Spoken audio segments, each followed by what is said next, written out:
ମଗଡ଼ା JMFC କୋର୍ଟର ରାୟ, ଯୁବକଙ୍କୁ 2 ବର୍ଷ ସଶ୍ରମ କାରାଦଣ୍ଡ ସହିତ 2,000 ଟଙ୍କା ଜୋରିମାନା। ମୟୂରଭଞ୍ଜ ଜିଲ୍ଲା ମଗଡ଼ା ଜେଏମ୍ଏଫ୍ସି କୋର୍ଟ ଆଜି ଏକ ଚୋରି ମାମଲାର ଶୁଣାଣି କରିଛନ୍ତି। ସୂଚନାରୁ ଜଣାଯାଇଛି, ମଗଡ଼ା ଥାନା ଅନ୍ତର୍ଗତ ଟିଆଁସି ଗ୍ରାମର ପେଶାଦାର ଅପରାଧୀ ସଞ୍ଜିତ ନାୟକ ଓରଫ ଗୁଲଠୁଙ୍କୁ ଜେଏମ୍ଏଫ୍ସି କୋର୍ଟ ଦୋଷୀ ସାବ୍ୟସ୍ତ କରିଛନ୍ତି।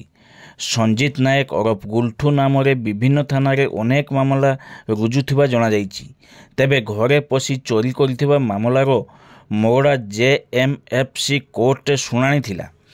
ମଗଡ଼ା ଥାନା ଅନ୍ତର୍ଗତ ସମାଇଢି ଗ୍ରାମର ଭୁଗୁଲ ମାରାଣ୍ଡିଙ୍କ ଘରୁ ଚାଉଳ, ଘୁଙ୍ଗୁରୁ, ଟର୍ଚ୍ଚ ଓ କୁକୁଡ଼ା ଚୋରି ହୋଇଥିବା ଲିଖିତ ଅଭିଯୋଗ ମଗଡ଼ା ଥାନାରେ ହୋଇଥିଲା, ଯାହାକୁ ନେଇ ମଗଡ଼ା ପୁଲିସ ତଦନ୍ତ ପରେ ଟିଆଁସି ଗ୍ରାମର ସଞ୍ଜିତ ନାୟକ ଓରଫ ଗୁଲଠୁକୁ ଗିରଫ କରି କୋର୍ଟ ଚାଲାଣ କରିଥିଲା। ଉକ୍ତ ଘଟଣାର ବିଚାର ମଗଡ଼ା ଜେଏମ୍ଏଫ୍ସି କୋର୍ଟରେ ଚାଲିଥିଲା। ତେବେ ଆଜି ଉକ୍ତ ଘଟଣାର ବିଚାରରେ 6 ଜଣଙ୍କର ସାକ୍ଷୀ ବୟାନ ରେକର୍ଡ ହୋଇଥିବା ଜଣାଯାଇଛି।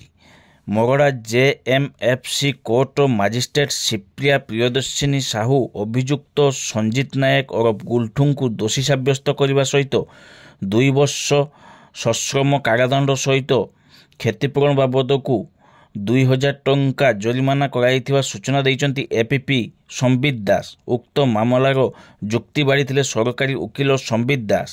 ତେବେ ପ୍ରଥମ ଥର ପାଇଁ ମଗଡ଼ା କୋର୍ଟରେ ଏଭଳି ଦଣ୍ଡାଦେଶ ଶୁଣାଯାଇଥିବାରୁ କୋର୍ଟ ଉପରେ ଲୋକଙ୍କର ଆଶା ଭରସା ବଢ଼ିଥିବା ସାଧାରଣରେ ଆଲୋଚନା ହେଉଥିବା ଜଣାଯାଇଛି।